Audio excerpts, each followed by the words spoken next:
स्वते व्यासं ततो जयमुदीरयेत्।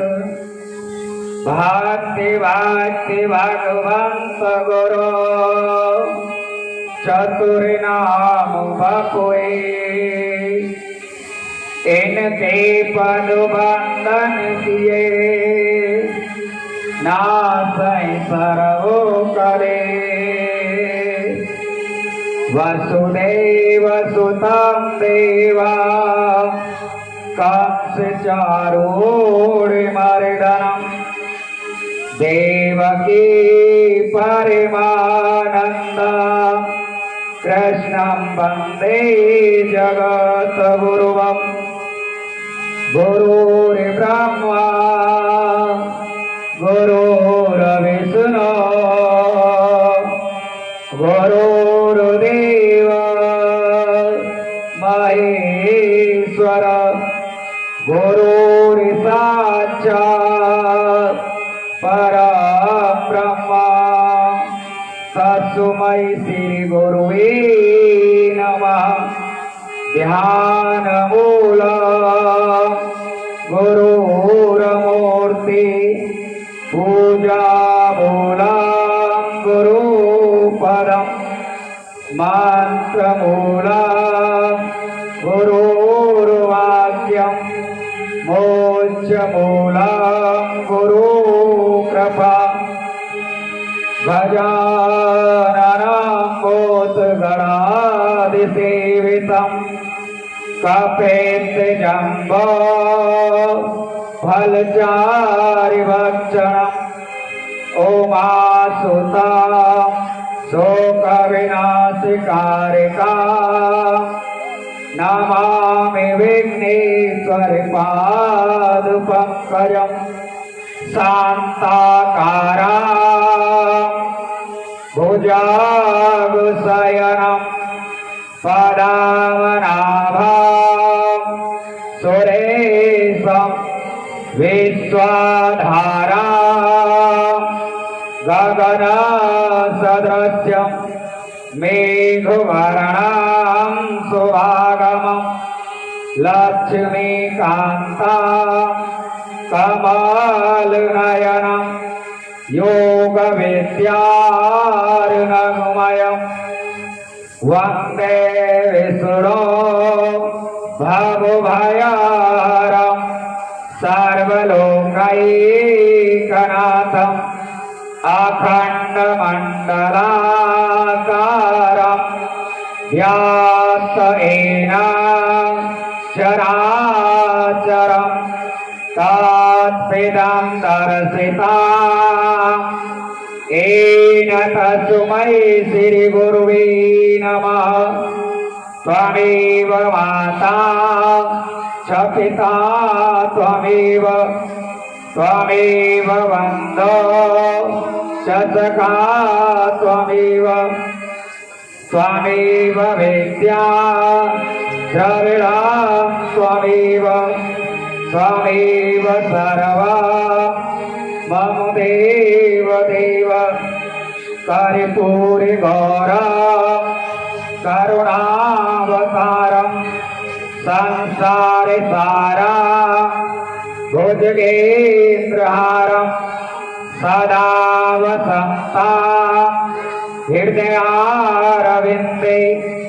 भवं भवानी सहितं नमामि भवं भवानी सहितं नमामि। गिरारत जल नयन शिवे हितान हितैन भेद। बांधव सीताराम पद जिनय अन्न विगान।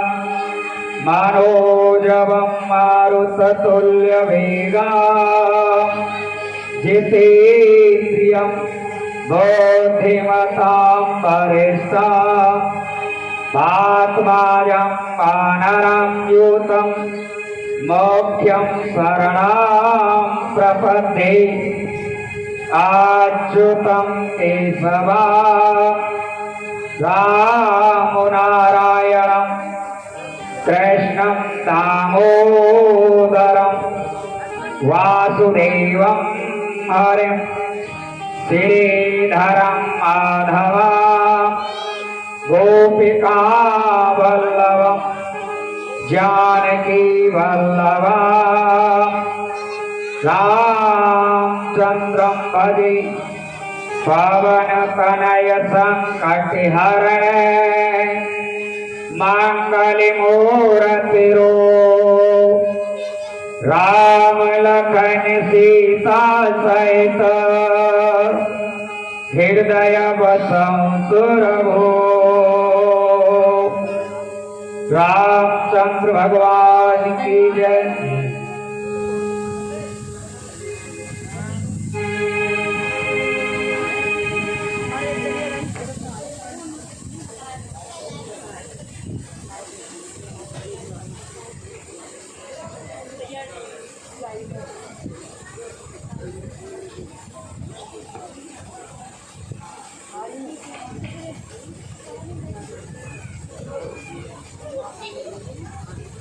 अयोध्या की तरफ चलेंगे, सीताराम के चरणों में नमन करते हुए मन वाणी को पवित्र करते हुए चलेंगे।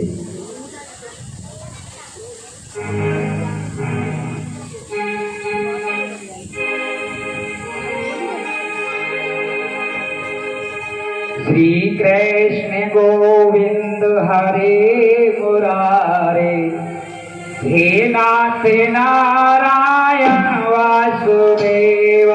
श्री कृष्ण गोविंद हरे मुरारी हे नाथ नारायण वासुदेव।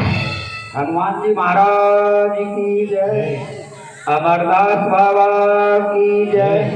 जय जय श्री राधे श्याम। शांति से बैठ करके कथा का रसस्वादन करेंगे। कल अयोध्या में राम जी का प्राकट्य हुआ, बड़े धूमधाम से उत्सव मनाया गया। बहुत माताएं भाई लाला को बधाई देने आए। बड़े आनंद का समय था, आनंद बन रहा है। नांदी मुख श्राद्ध कराया, जात कर्म संस्कार कराया, बहुत सी गायों का स्वर्ण का हीरे जवाहरातों का दान दिया है दशरथ महाराज ने। आनंद आ रहा है। उसके बाद कैकेयी ने एक पुत्र को जन्म दिया, सुमित्रा जी ने 2 पुत्रों को जन्म दिया। अबीर गुलाल की बारिश हो रही है। इस बात को देख करके सूर्य भगवान बुढ़ावे में पड़ गए। 1 महीना निकल गया। उधर चंद्रमा दुखी है, तो मैं तो अपने प्रभु के दर्शन नहीं कर रहा हूं। इससे ये अहंकार है सूर्य भगवान को कि मेरे वंश में राम जी का अवतार हुआ है। दुखी हो रहे हैं चंद्रमा। तो यहां राम जी कहने लगे, आप दुखी मत होना, मेरे नाम के पीछे आपका नाम आएगा। तब से मेरे प्रभु का नाम हो गया रामचंद्र। रामचंद्र भगवान की जय। आनंद आ रहा है। उधर भोले बाबा को मालूम पड़ गया,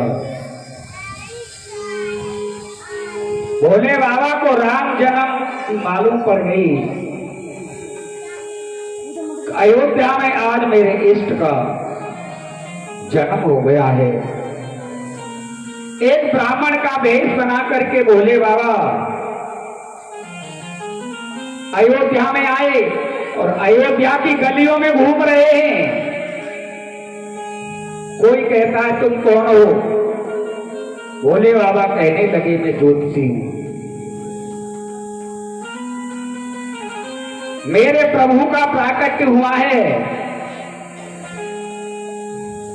मैं उनका नामकरण करूंगा,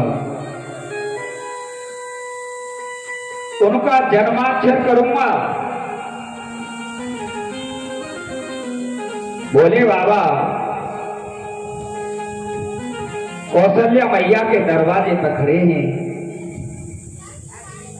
कौशल्या मैया कहने लगी तुम कौन हो? बोले बाबा कहने लगे मैया हम ज्योतिषी हैं, हम पांडित्य कर्म करते हैं। आपके यहां जो लाला हुआ है उसका नामकरण करने के लिए आए हैं और आपके लाला के दर्शन करने के लिए आए हैं। कौशल्या मैया कहने लगी ये कहां से आ गया ज्योतिषी?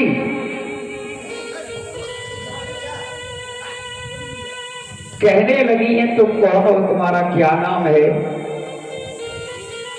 भोले बाबा कहने लगे मैया हमारा नाम है सदाशिव जोशी, हम ज्योतिष का काम करते हैं, नामकरण करने के लिए आए हैं, लाला के दर्शन करने के लिए आए हैं और नामकरण करने के लिए भी आए हैं।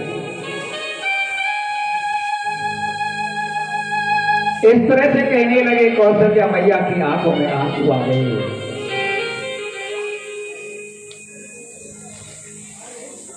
कैसे आए हो, मैं क्या करूं? भोले बाबा कहने लगे मां मैं अपने घर की बात नहीं करता। कौशल्या मां ने कहा नहीं महाराज, मैं अपने लाला के दर्शन तो नहीं कराऊंगी, छोटा है। जिद करने लगे हैं। भोले बाबा बोले महात्मा आएंगे और आपके पुत्र को ले जाएंगे। आपके पुत्र का नाम राम होगा। जिसका जो नाम लेगा वही का काम हो जाएगा। राम लेने से कभी काम बिगड़ता नहीं है, काम बन जाता है। यहां पर तुलसीदास बाबा कहते हैं 4 कुमार हो गए, राम लक्ष्मण भरत शत्रु।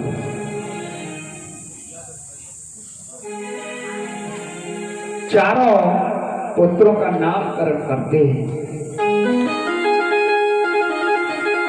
अब वो कहती हैं आप नामकरण विधि पूर्वक करना जानते हो कि वैसे ही? कहने लगे नहीं, हमारा तो जीवन इसी काम में निकल गया। इस तरह से बोलते हैं। राम का नाम सबके कष्ट का निवारण करेगा।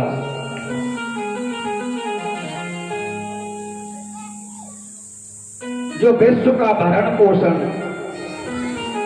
करेंगे उनका नाम होगा भरत। भामाने भक्ति और रामाने रत। जो आदमी भक्ति में समा जाएगा, समाहित हो जाएगा,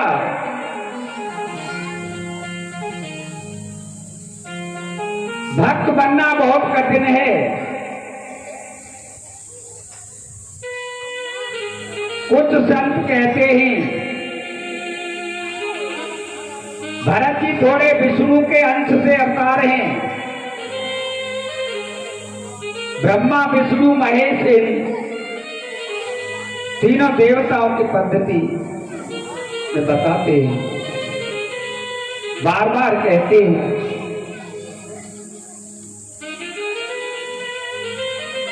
बार बार कहने लगे हैं, एक कथा आती है, नदी के किनारे दो साधु खड़े हैं। एक कहता है दोनों में जिद हो गई, ज्ञान बड़ा है या भक्ति। दोनों में आपस में बहस होने लगी। एक व्यास जी का शिष्य है, जयमुनि उसका नाम था। व्यास जी कहते हैं भक्ति बड़ी है, चेला कहता है ज्ञान बड़ा है।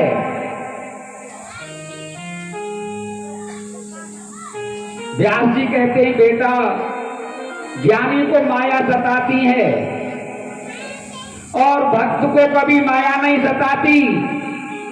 नहीं गुरुजी, इस बात को नहीं मान सकता। गुरुजी से जिद करने लगा चेला।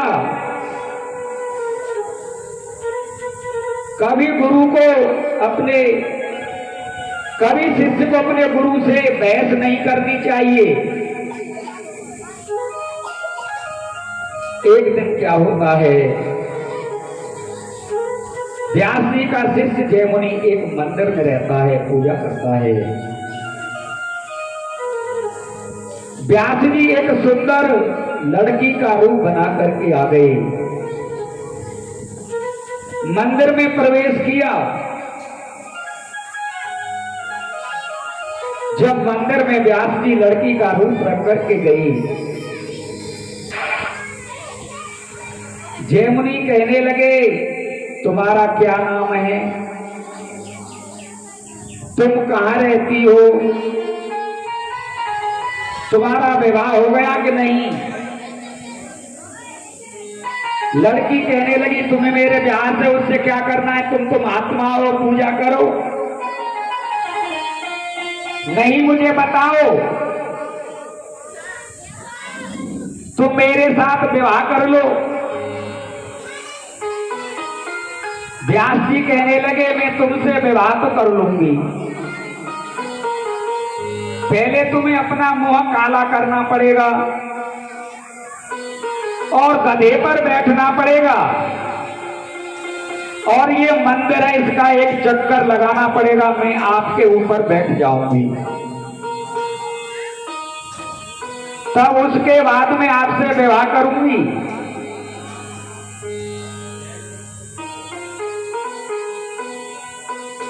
व्यास जी ने अपने चेला को अपने ऊपर बैठाया और मंदिर का एक चक्कर लगाया। उसके बाद व्यास जी प्रकट हो गए, चेला चरणों में गिर पड़ा, कहने लगे गुरुजी, आपने जो कहा था बात सत्य है, ज्ञानी को माया सताती है, भक्त को नहीं। भक्त को कभी अहंकार नहीं होता, ज्ञानी को अहंकार होता है, चाहे पैसे का हो, जवानी का हो या सौंदर्य का हो। हमारी माताएं क्या करती हैं, जब छोटा बच्चा होता है उसे स्नान कराती हैं, सुंदर कपड़े पहनाती हैं और फिर उसके माथे पे काजल का टीका लगाती हैं कि मेरे लाला को नजर न लग जाए।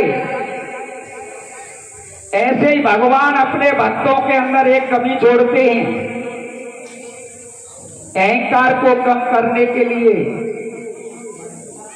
माया सबको नचाती है, सबको नाचो नचाए गई रे माया की चिरैया,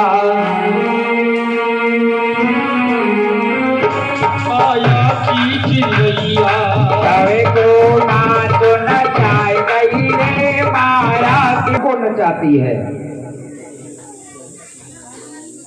ये दिख रहा है ये सब माया है और माया के बिना संसार की शोभा भी नहीं है। जब भगवान को संसार की रचना करने की इच्छा होती है तो सबसे पहले परमात्मा माया को बुलाते हैं। कन्हैया का प्राकट्य होता है तो पहले माया को बुलाते हैं। अब नामकरण हो गया। जब नामकरण होता है तो उसके बाद पंडित जी के लिए दावत बनवाते हैं, चकाचक रबड़ी खीर पूड़ी। अब वो कहती हैं तुम्हारी दावत भी तो करनी है। यहाँ पर भोले बाबा भी आए हैं और गुरु वशिष्ठ भी आए हैं। कौशल्या मैया कहती हैं मैं आपकी दावत करूंगी पर तुम हमारे हाथ का नहीं खाओगे, तुम पंडित जी हो, ब्राह्मण हो, तुम तो अपने हाथ से सिद्ध करके पवित्रता से बनाओगे। कौशल्या मैया ने सामान दे दिया और गुरुजी सरयू में स्नान करने के लिए जाते हैं। वहां से जल भर के लाते, स्नान करते हैं, अपने आप खीर बनाते हैं और आंख बंद करके बैठ जाते हैं और परमात्मा को बुलाते हैं। आओ आओ प्रभु जी भोग लगाओ, प्रभु जी मेरा बना रखा प्रसाद रे, आकर के भोग लगा लाना। आओ आओ प्रभु जी भोग लगा, प्रभु जी मेरा बना रखा प्रसाद दिया, करके भोग लगा जरा। आओ आओ प्रभु जी भोग लगाओ, प्रभु जी मेरा बना रखा प्रसाद रे, करके भोग लगा जाना। आओ आओ प्रभु जी भोग लगा, प्रभु जी मेरा बना रखा प्रसाद दिया, करके भोग लगा जाना। आंख बंद करके परमात्मा को पुकार रहे, बुला रहे हैं। राम जी आए और गुरु जी के सामने जो खीर रखी थी उसे सपोटने लगे। खीर को खा रहे हैं, मुंह की खीर में हो गया।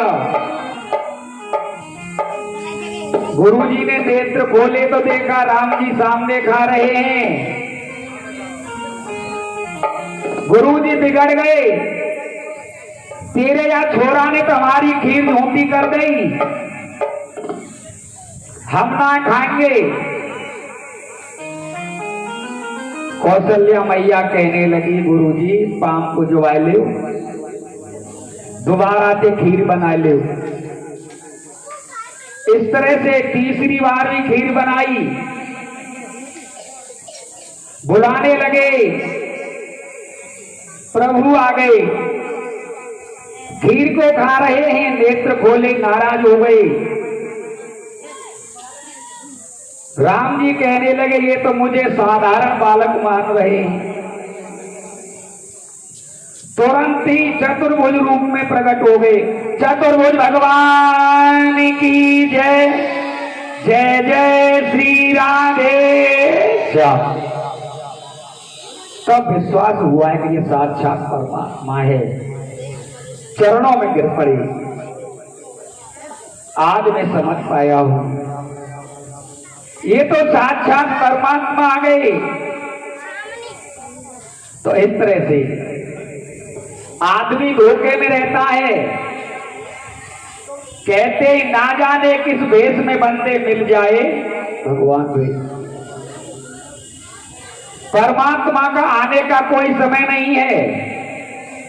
प्रत्येक आदमी के घर जीवन में एक बार भगवान आते हैं, पर आदमी पहचान नहीं पाता।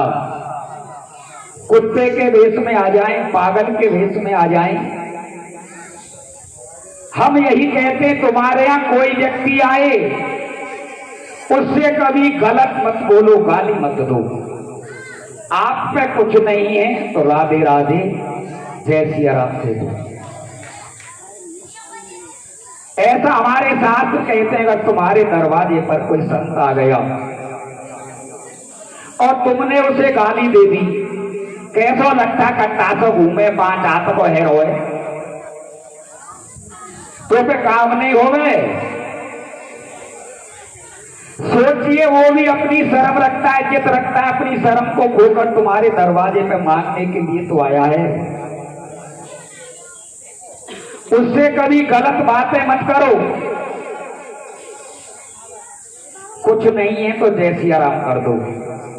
अगर तुमने गालियां दे दी तो तुम्हारे पुण्यों को ले जाएगा और अपने पापों को तुम्हें दे जाएगा। ये शास्त्र कहता है, हम नहीं कहते। जो हमने पढ़ा है, संतों से सुना है, उसे ही कह सकते। कभी किसी का अपमान मत करो, सम्मान करो। सम्मान करोगे तो सम्मान मिलेगा। अगर तुम किसी को पानी पिलाओगे तो दूध मिलेगा। भगवान सबको वहीं से देख रहे हैं। कहते राम झरोका बैठ के सबको मुजरा ले, जैसी जाकी चाकरी तैसी ताकू दे। वहीं से देख रहा है भगवान। दर्शन हो गए, धीरे धीरे बड़े हो रहे हैं। एक दिन मैया ने लाला को पालने में डाल दिया, दुलाती, प्रेम करती हैं, भोजन कराती है। दशरथ महाराज भी जब भोजन करते ही तो उनको याद आती है कि राम जी कहाँ हैं। तब चले जाते ही दौड़ते हुए, और जब मैया बुलाती है तो माँ का तो प्रेम अलग होता है। उस माँ के प्रेम को कोई समझ नहीं पाता। माँ का प्रेम बड़ा अटूट होता है। इस तरह से बहुत से लाड़ लड़ाए धीरे धीरे बड़े हो रहे हैं। धीरे धीरे बड़े होने लगे हैं। अब सोचते हैं, राम जी बड़े भाइयों, अपने छोटे भाइयों को सम्मान देते हैं। आप जब खेलते हैं तो आप हार जाते हैं, छोटे भाइयों को सम्मान देते हैं। राम जी ने जीवन जीना सिखाया है। हमारी राम कथा जीवन जीना सिखाती है। भाई के साथ कैसा व्यवहार करें, पत्नी के साथ कैसा व्यवहार करें, बहन के साथ कैसा करें, पड़ोसी के साथ कैसा व्यवहार करें। गुरु का भी सम्मान करें, अपने बड़ों का सम्मान करें। प्रातः काल उठ रघुनाथा, मात पिता गोरो नवई माता। प्रातः काल उठ, यहाँ राम जी सिखाते हैं हमको जगने के तुरंत बाद में अपने माता पिता गुरुओं की चरण वंदना करनी चाहिए। अगर हम चरण वंदना करते तो आशीर्वाद मिलते हैं। कहते हैं अगर तुम किसी के लिए झुकोगे तो कुछ लेके उठोगे। जब हम झाड़ू लगाते हैं उसे दबाना पड़ता है। अगर ऐसे खड़ी कर दो तो क्या झाड़ू लगा देगी? झाड़ू को हमें नीचे करना पड़ता है। प्रत्येक बात में राम जी के में रहस्य है, ज्ञान है, समझना चाहिए। अपने भाइयों को सम्मान देते हैं, मृगों को मारने के लिए जाते हैं, अब यहाँ कहेंगे कि भाई राम जी ने तो बहुत गलत काम किया, मृगों को के मारा। तो यहाँ कहते हैं बोले बाबा पार्वती से, हे उमा, जिस हिरण के बाण लगता है राम जी का वो सीधा वैकुंठ को जाता है। हिरण भी चाहते हैं कि हम परमात्मा के बाण से मरें और हमारा कल्याण हो जाए। सबका कल्याण करते हैं प्रभु राम। इस तरह से बहुत से कार्य किए हैं।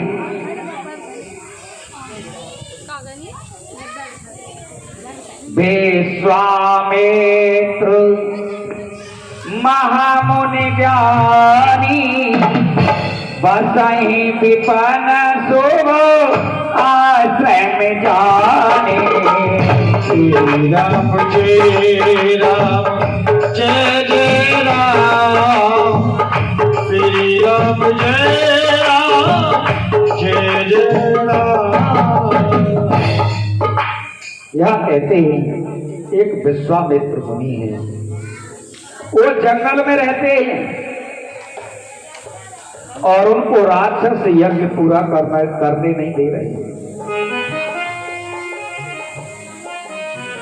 मारीच और स्वभाव दो राक्षस हैं, वो यज्ञ नहीं होने देते। उनको मालूम पड़ गया है कि दशरथ महाराज के यहां पर परमात्मा ने अवतार ले लिया है और मुझे उनके पास जाना चाहिए। गाधे तनय मन चिंता व्यापी, हर दिन मरहे निशाचर पापी।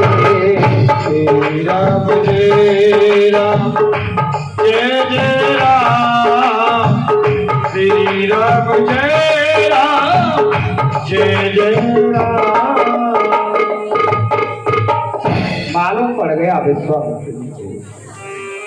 यहाँ कहते हैं विश्वामित्र किसे कहते हैं,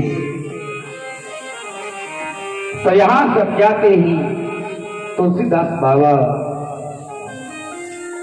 जिसका कोई दुनिया में दुश्मन न हो, जो सबसे मित्रता करे, किसी से बैर भाव नहीं, कोई छल कपट नहीं होता, उसे कहते हैं विश्वामित्र। ये गाधी राजा के पुत्र हैं और ये धीरे धीरे मालूम पड़ गया। ये सरयू के किनारे चले आ रहे हैं, सरयू में स्नान किया है और धीरे धीरे आए। दशरथ महाराज के पास में आए हैं। दशरथ महाराज ने देखा कि मेरे दरवाजे पे संत आ गए, तो ये मानो भगवंत आ गए। संत कृपा ही भगवंत कृपा होती है। संत जिस पे कृपा कर दे उसका कल्याण हो जाता है, उद्धार हो जाता है। आए दशरथ महाराज ने देखा, स्वागत सम्मान किया और कहने लगे, असुर समूह सतावई मोही, मैं जाचन आयो नृप तोई। श्री राम जय राम जय जय राम, श्री राम जय राम जय जय राम। अनुजा समेत देव रघुनाथा, नेचर मध में हो सनाता। श्री राम जय राम जय जय राम, श्री राम जय राम जय जय राम। कहने लगे, जब राजा ने कहा आप बैठो, पानी पियो, दक्षिणा लो, कहने लगे हमें कुछ नहीं चाहिए, हमें राक्षस यज्ञ पूरा नहीं करने देते हैं, हमें कुछ धन दौलत दक्षिणा नहीं चाहिए, हमें राक्षस बहुत कष्ट देते हैं, आप राम और लक्ष्मण दोनों भाइयों को दे दो, तब हम राक्षसों से छुटकारा पाएंगे, तब हम सनाथ होंगे, अभी तक हम अनाथ हैं, दुखी हो रहे। इस तरह से कहा है। तब एकदम घबरा गए, आपने क्या मांग लिया? कहते चौथे पन पाए सुत चारी, अब हम तुमको बुढ़ापे में तो बालक मिले, उनको भी आप लेने के लिए आ गए, ये तो हमारे प्राणों से भी प्यारे हैं,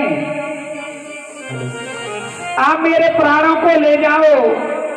पर प्रभु इनको मत मांगो, रोने लगे, आज चक्कर में फंस गए, क्या करूं, बहुत दुखी हो रहे हैं। बोलिए राघवेंद्र सरकार की जय।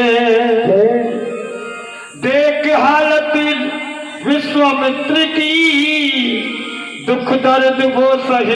विश्वामित्र जी ने दशरथ महाराज से घबरा गए, अब हम इन पुत्रों को कैसे दें? आप हमारे प्राणों को लेना चाहें तो प्राणों को दे सकते हैं। सोचने लगे ये ऐसे नहीं देंगे। तब विश्वामित्र जी दशरथ महाराज के गुरु जी के पास गए। शिष्य कभी गुरु की बात को नहीं टाल सकता।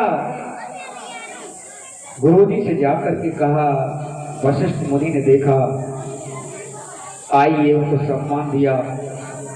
कहने लगे आपके शिष्य हैं दशरथ महाराज, आप उनसे कहकर के उन दोनों राम और लक्ष्मण पुत्रों को हमारे साथ भिजवा दो, हमें राक्षस यज्ञ नहीं करने देते हैं। गुरु जी आए, गुरु जी कहने लगे आप अपने दोनों राम लक्ष्मण को भेज दो।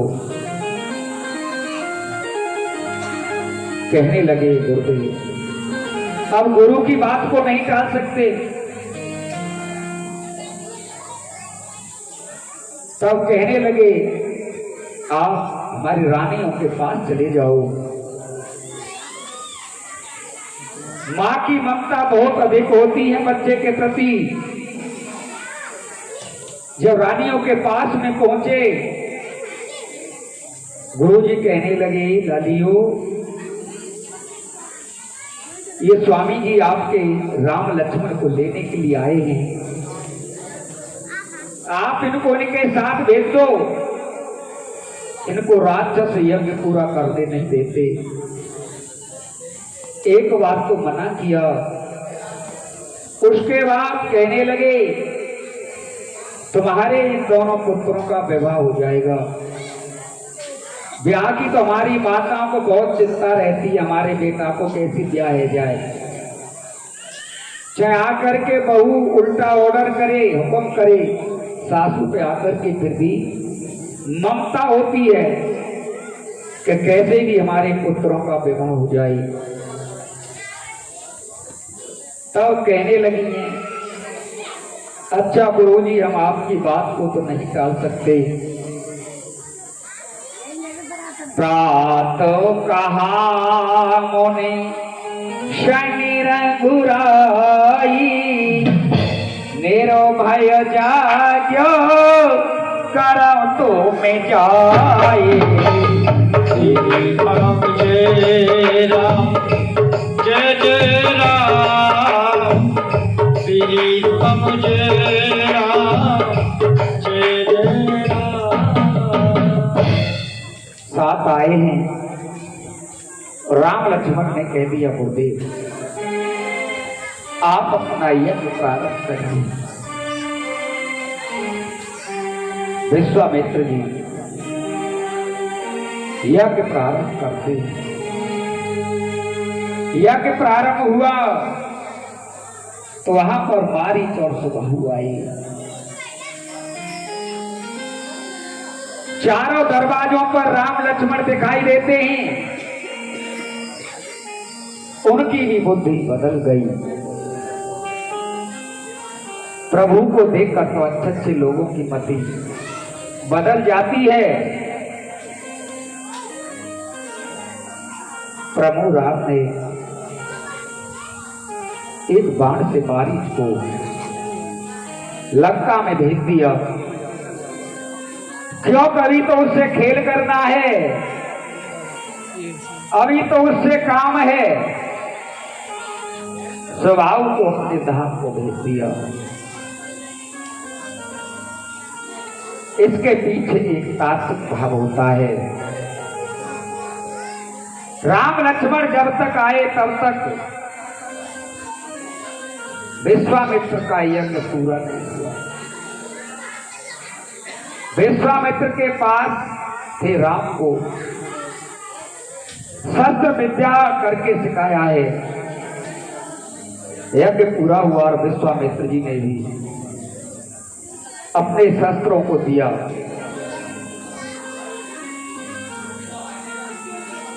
यज्ञ पूरा हुआ है।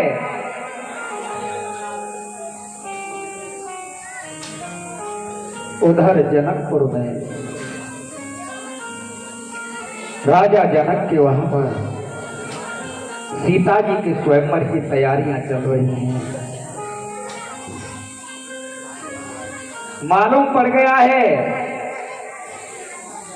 कि विश्वामित्र जी यज्ञ कर रहे, यज्ञ किया है, कुछ दिन तो वहीं पर रहे, उसके बाद चल देते।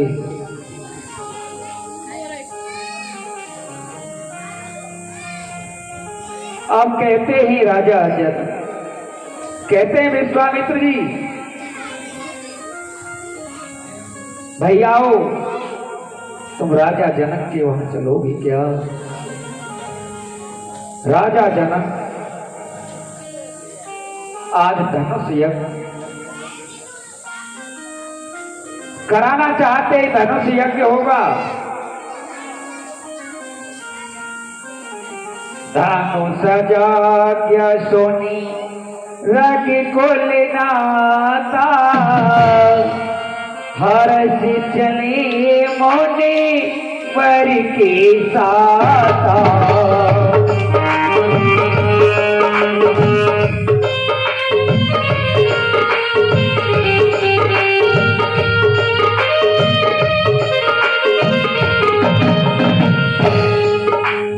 रामचंद्र भगवान विश्वामित्र जी के साथ राम जाने को तैयार हो गए। विश्वामित्र जी के साथ भारत में एक प्रसंग की चर्चा है।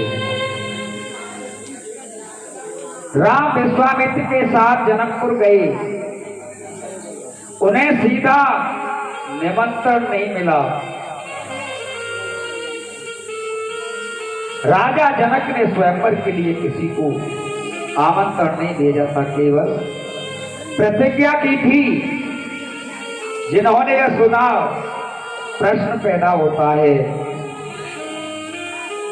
पर बहुत सत्य कहते ही राजा जनक ने सबको निमंत्रण भेजा, पर दशरथ महाराज को निमंत्रण क्यों नहीं भेजा?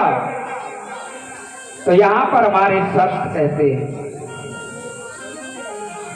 एक बार राजा जनक अपने भाई कुशकेतु के साथ सैनिकों को लेकर शिकार करने के लिए गए। शिकार करते करते एक सूअर के पीछे गए, जंगल में निकल गए। वह सूअर तो गायब हो गया, पर गाय पैदा हो गई। जब ये गाय राजा दशरथ महाराज की सीमा में पहुंच गई, राज्य में पहुंच गई। राजा जनक ने सुअर समझ करके उसके तीर मार दिया। अब वो गाय खत्म हो जाती है तो राजा जनक पछताने लगते हैं, अब मुझे क्या करना चाहिए। ये दशरथ महाराज के राज्य में आकर के मरिए, पाप मुझे लगेगा, मारने वाले को पाप लगता है। कहते हैं करने का पाप और देखने का पाप, पर सुनने का पाप कलयुग में नहीं लगता है, पहले लगता था। अगर आपने पाप किया है तो लगेगा और आपने देखा है तो पाप लगेगा।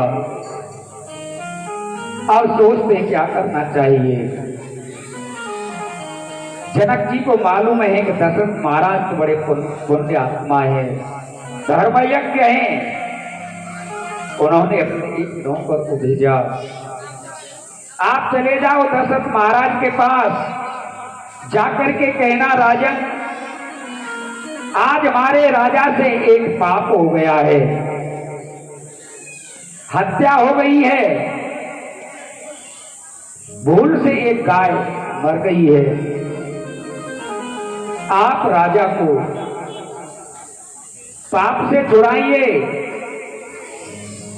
राजा के नौकर पहुंचे दशरथ महाराज के पास में, राजा के पास पहुंचे, राजा से कहने लगे राजा हमारे राजा से पाप हो गया है। राजा ने सुना तो राजा कहने लगे मैं तो पूजा करने के लिए जा रहा हूं। एक मेहतर से कहा कि तुम चले जाओ, तो जाकर के आप सरयू से जल लेके जाना और मेरा नाम लेकर के कहना मैंने अगर राजा का अन्न खाया है, मेरा राजा धर्मात्मा है, तो ये गाय जीवित हो जाए। इस तरह से नाम लेके कह देना। वो हरिजन आया, हरिजन आया है, जल छिड़का, वो गाय जीवित हो गई। राजा चक्कर में पड़ गए जनक जी कि अब हम राजा दशरथ महाराज के लिए निमंत्रण नहीं भेजा था। अब सोचते हैं कहीं ऐसा न हो कि राजा पर टाइम न हो और कहीं उस हरिजन को भेज दे तो मेरी पुत्री का विवाह उस हरिजन के साथ में होगा। ऐसे हमारे संत कहते हैं।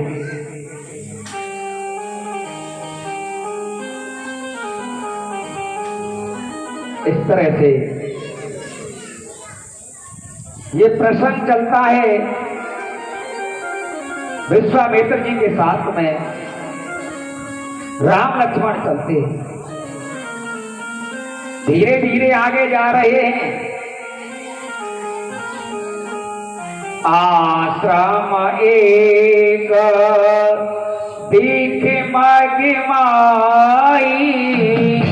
खग मृग जीवा जंतु है नाई।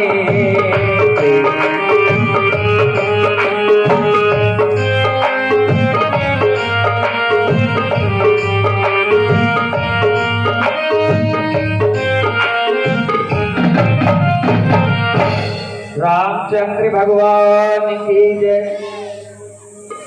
एक आश्रम है, बिल्कुल एकदम शांत है, वहां कोई जीव जंतु नहीं है। आगे चले हैं, बड़ी शांति है, कोई पक्षी भी नहीं है। वहां पर एक पत्थर की शिला पड़ी हुई है। अब विश्वामित्र जी मन ही मन कहते हंस रहे हैं। राम जी कहने लगे ये पत्थर को क्या है, क्या कारण है बोलते। तो यहां पर विश्वामित्र जी मन ही मन में हंस रहे हैं। कहने लगे तुम तो अंतर्यामी हो, आप तो सबके दिल की जानते हो, मुझसे क्या पूछ रहे हो? ये गौतम ऋषि की पत्नी है और ये श्राप से पत्थर हो गई है, ये आपके चरणों की धूल मांगती है, आप कृपा करके प्रभु हे रघुवीर इसका कल्याण कर दो। राम जी कहने लगे मैंने एक स्त्री का व्रत लिया है और मैं इसको कैसे स्पर्श करूं? हवा चलने लगे, जैसे अब हवा चल रही है ना, ऐसे ही चरणों की धूल उड़ करके उस पत्थर की शिला पर पड़ गई, उसमें से एक स्त्री पैदा हो गई है और वही पत्थर की शिला में से जो स्त्री पैदा हुई है वे परमात्मा से प्रार्थना करने लगी, मिलता है सच्चा सुख केवल भगवान तुम्हारे चरणों में।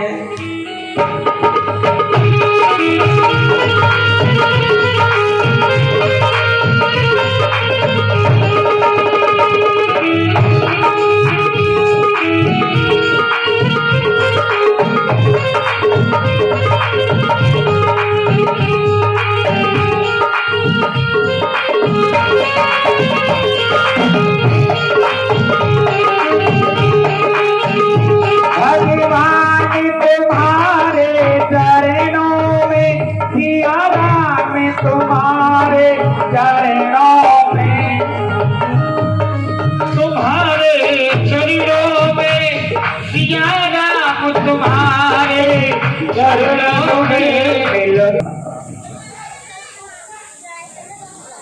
राम जी कैसे प्रसन्न पहुंच से आए, उसका कल्याण किया है, स्पर्श होते ही अहिल्या का कल्याण हुआ। जिस चरण से पवित्र गंगा निकलती है, भोले बाबा के मस्तक पर जो गंगा पड़ती है, आप उस चरण को मेरे मस्तक पर रखो, कहती है चरण को मेरे सर पर रख दो प्रभु, मेरा कल्याण हो जाए, पावन कर दो। कहते हैं आज से मेरे प्रभु का नाम पड़ गया पतित पावन। जो गिरते हुए को थाम लेता है, जो पापियों को पवित्र कर दे, उसे कहते हैं पतित पावन।